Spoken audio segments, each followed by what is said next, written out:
2. You will hear a number of different recordings and you will have to answer questions on what you hear.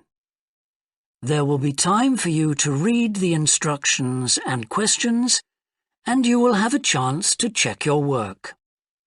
All the recordings will be played once only. The test is in 4 sections. At the end of the test, you will be given 10 minutes to transfer your answers to an answer sheet. Now turn to Section 1. Section 1. You will hear a man interviewing a woman in the street about her use of transport. First, you have some time to look at questions 1 to 5.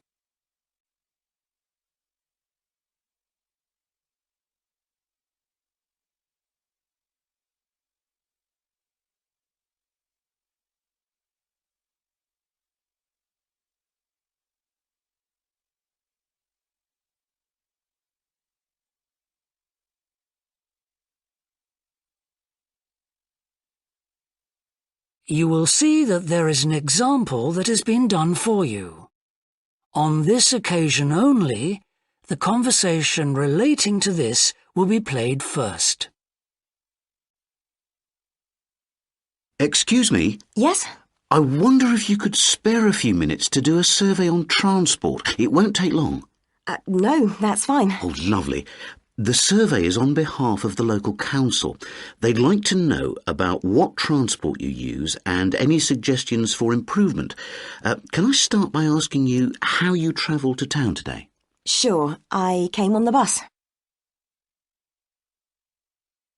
The woman travelled to town by bus, so bus has been written in the space. Now we shall begin. You should answer the questions as you listen, because you will not hear the recording a second time. Listen carefully and answer questions 1 to 5. Excuse me? Yes?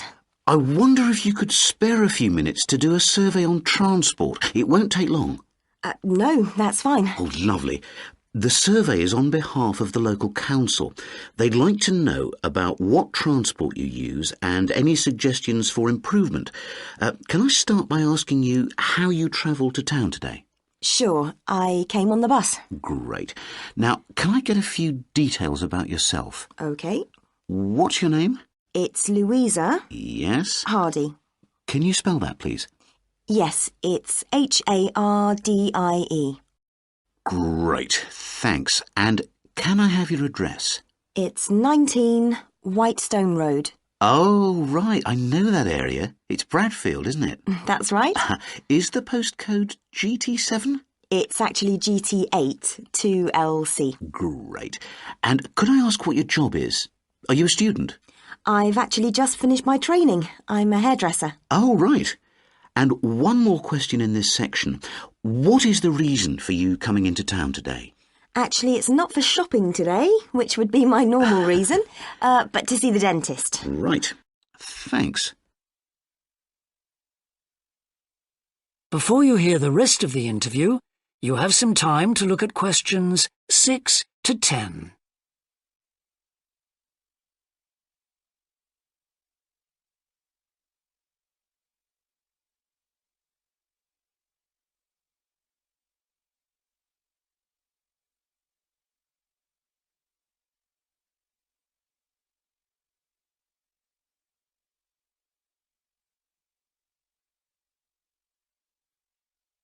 Now listen and answer questions 6 to 10. Now, in this last section, I'd like you to give us some ideas about the facilities and arrangements in the city for getting to and from work. Any suggestions you have for improvements? Well, something I've thought about for some time is that when I do walk and I'm doing a later shift, I think the lighting should be better. Yes, good point. And of course, I think it's a real shame they've been cutting down on the number of footpaths. They should have more of those. Then people would walk more. Yes, right. And I don't think there are enough trains. That's why I don't use them. You have to wait so long. Thanks. And finally, I'd like to ask your opinion on cycling.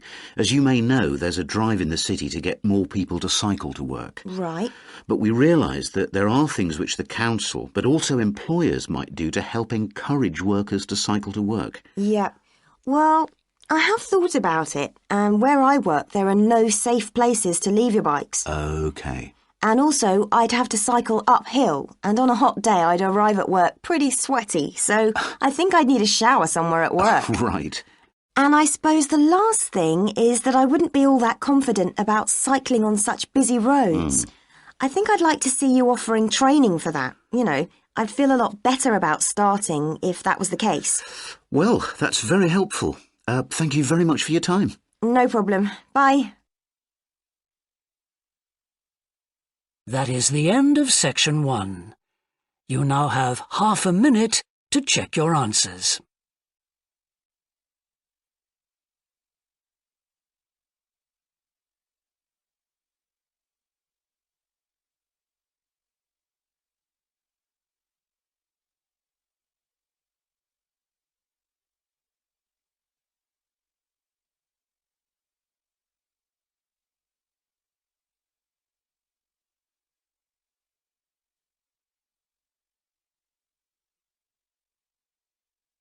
Now turn to section 2.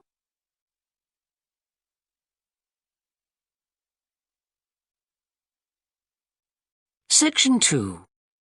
You will hear a representative of a city council giving information about 2 new facilities which are opening soon in the city. First, you have some time to look at questions 11 to 14.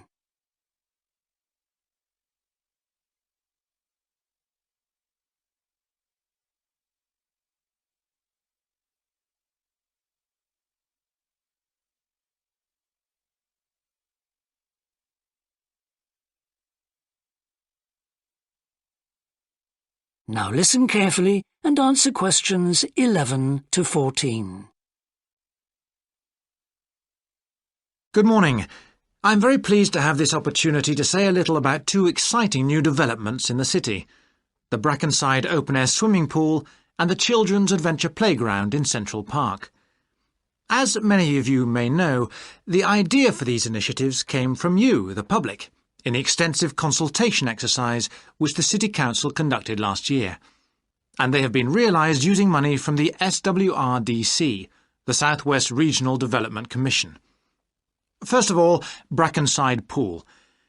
As many of the older members of the audience will remember, there used to be a wonderful open-air pool on the seafront 30 years ago, but it had to close when it was judged to be unsafe. For the design of this new heated pool, we were very happy to secure the talents of internationally renowned architect Ellen Wendon, who has managed to combine a charming 1930s design, which fits in so well with many of the other buildings in the area, with up-to-the-minute features such as a recycling system, the only one of its kind in the world, which enables seawater to be used in the pool. Now, there's been quite a bit of discussion in the local press about whether there would be enough room for the number of visitors we're hoping to attract, but the design is deceptive, and there have been rigorous checks about capacity. Also, just in case you were wondering, we're on schedule for a June the 15th opening date, and well within budget, a testimony to the excellent work of local contractors Hickmans. We hope that as many people as possible will be there on June the 15th. We have engaged award-winning actress Coral White to declare the pool open, and there'll be drinks and snacks available at the poolside. There'll also be a competition for the public to decide on the sculpture we plan to have at the entrance. You will decide which famous historical figure from the city we should have. Before you hear the rest of the talk, you have some time to look at questions 15 to 20.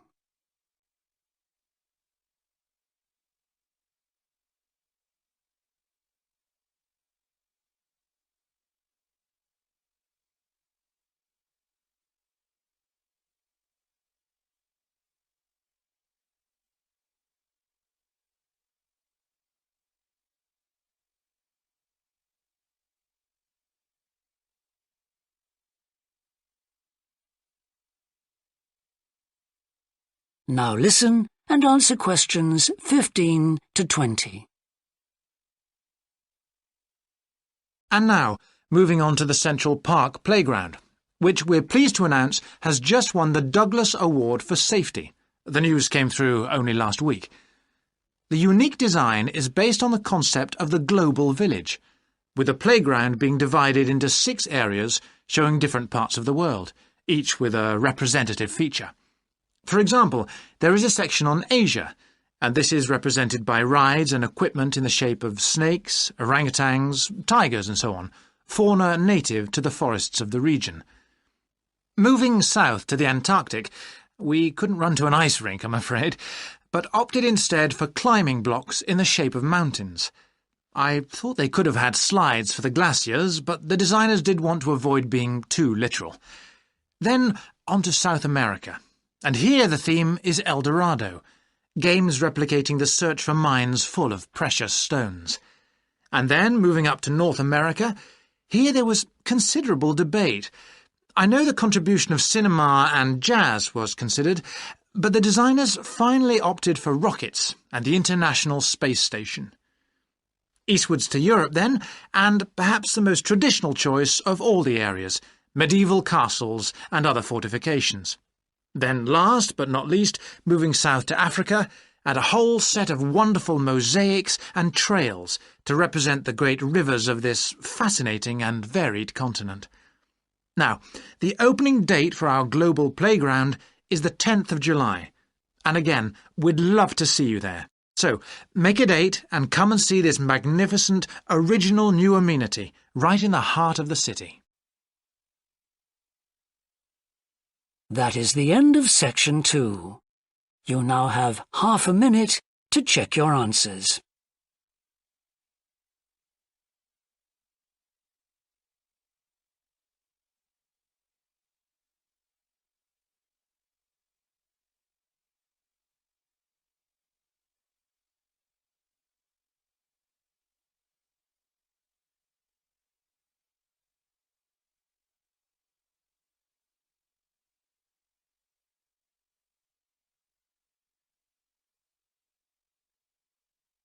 Now turn to section 3.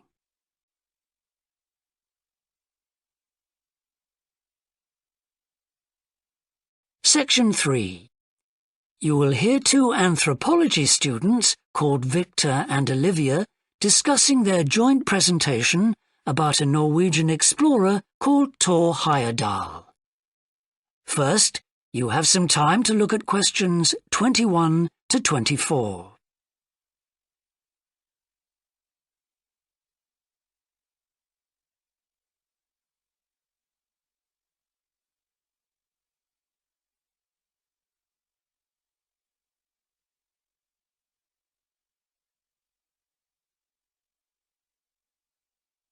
Now listen carefully and answer questions 21 to 24.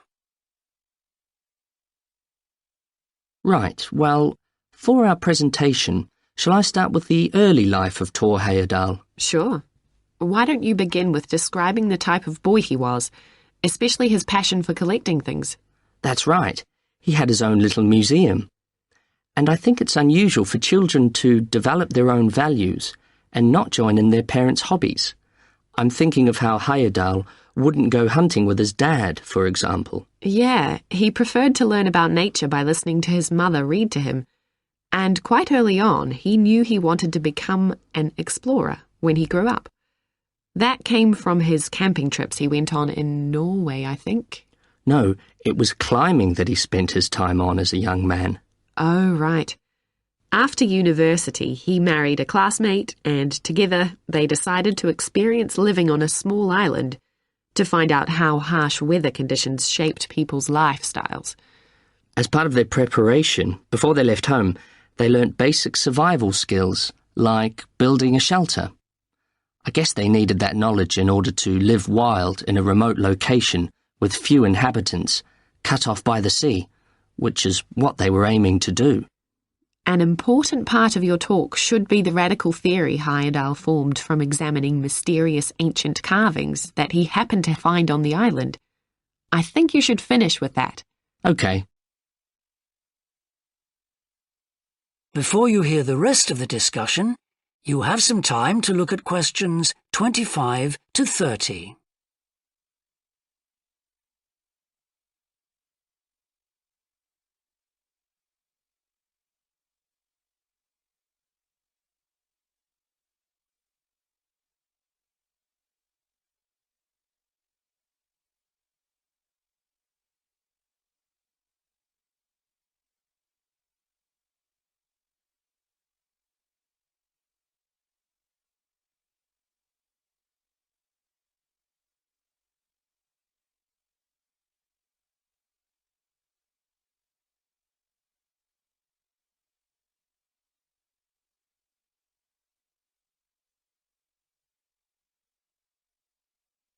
Now listen and answer questions 25 to 30. All right, Victor, so after your part, I'll talk about Thor Heyerdahl's adult life, continuing from the theory he had about Polynesian migration. Up until that time, of course, academics had believed that humans first migrated to the islands in Polynesia from Asia in the west. Yes, they thought that travel from the east was impossible because of the huge empty stretch of ocean that lies between the islands and the nearest inhabited land.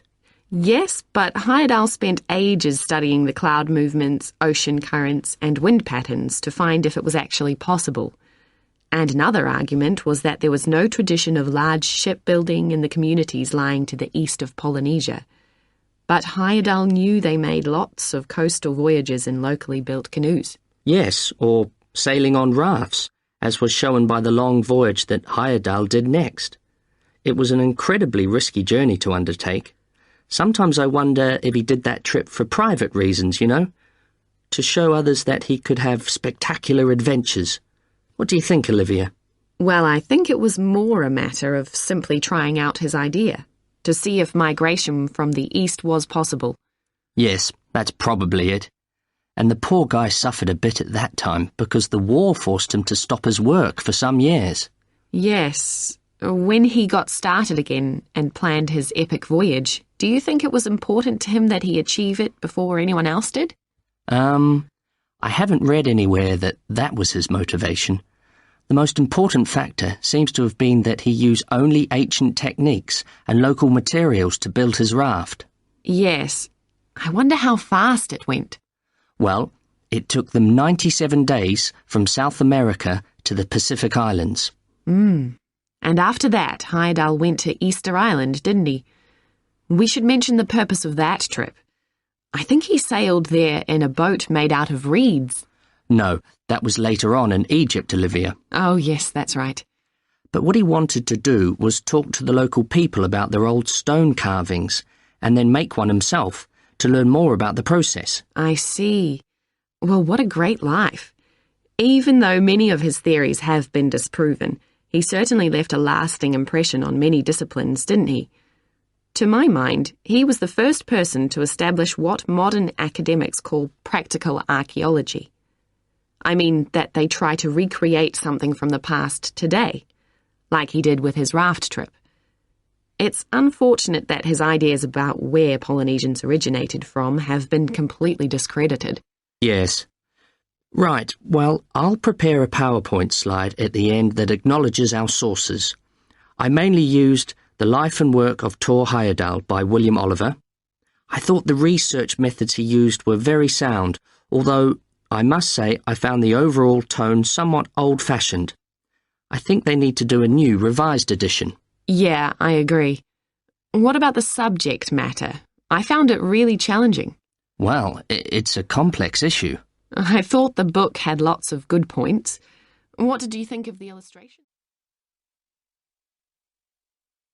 That is the end of section 3.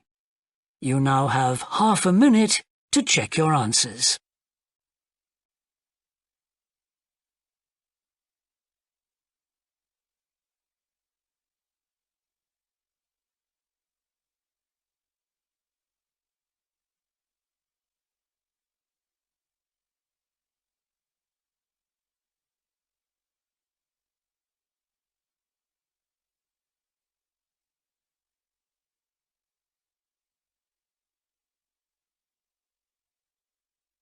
Now turn to section 4.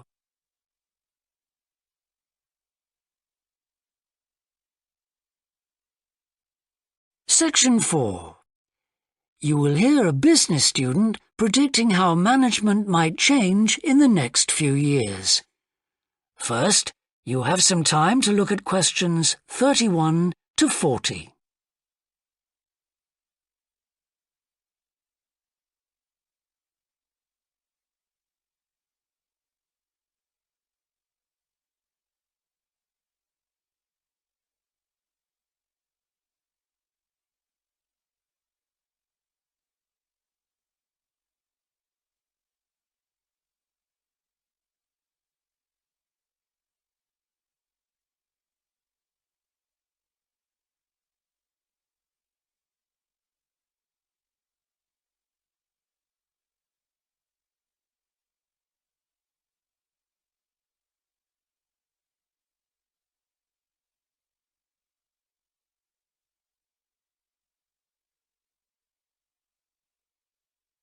Now listen carefully and answer questions 31 to 40.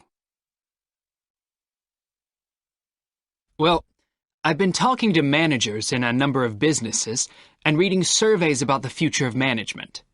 And what I'm going to present in this seminar is a few ideas about how the activity is likely to change in the next 10 years. It isn't a scientific statistical analysis, just some ideas for us to discuss.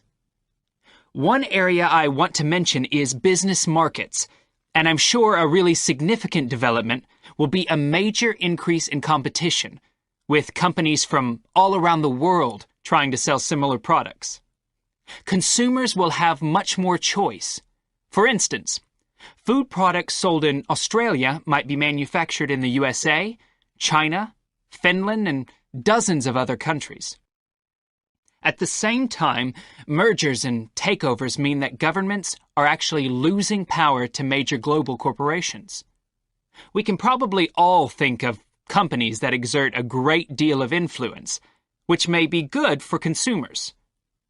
A third point I want to make about markets is that in the rapidly expanding economies, such as India, China, Brazil, and Russia, demand is growing very fast. This is putting pressure on resources all over the world. I think businesses are becoming more open to external influences. In particular, companies are consulting customers more and more before making their business decisions. Companies are finding out what they want and providing it, instead of making products and then trying to sell them, which is the model of years ago.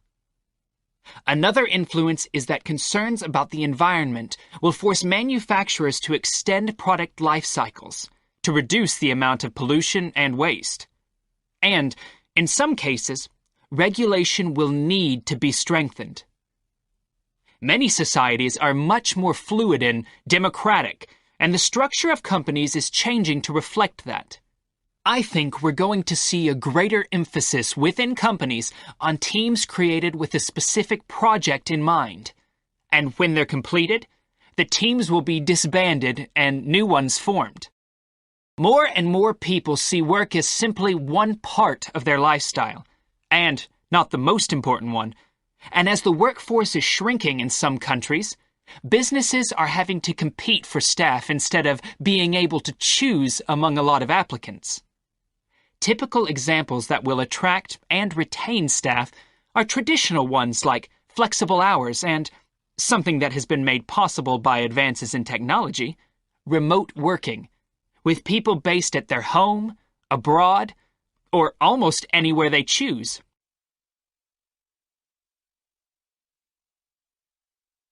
Management styles will almost certainly continue to change. Senior managers will require a lot more than the efficiency that they've always needed.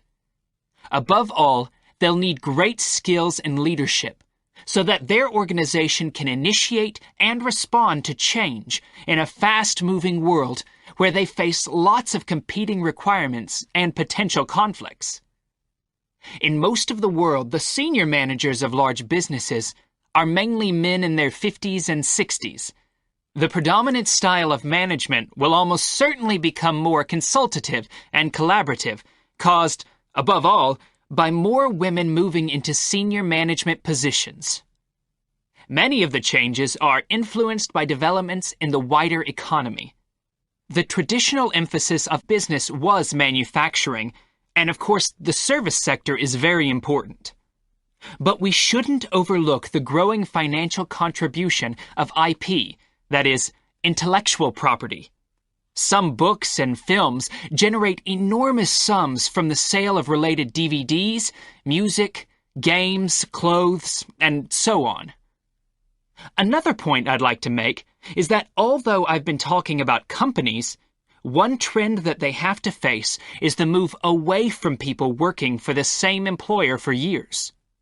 Instead, more and more people are becoming self-employed to gain the freedom and control over their lives that they're unlikely to get from being employed. Okay, well, that's all I want to say, so let's open it up for discussion. That is the end of section 4. You now have half a minute to check your answers.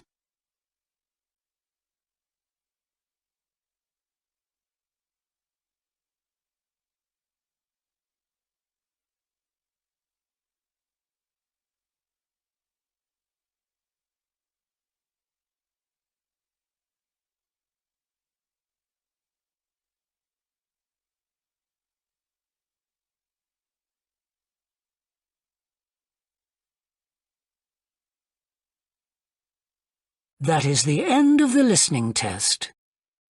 In the IELTS test, you would now have 10 minutes to transfer your answers to the answer sheet.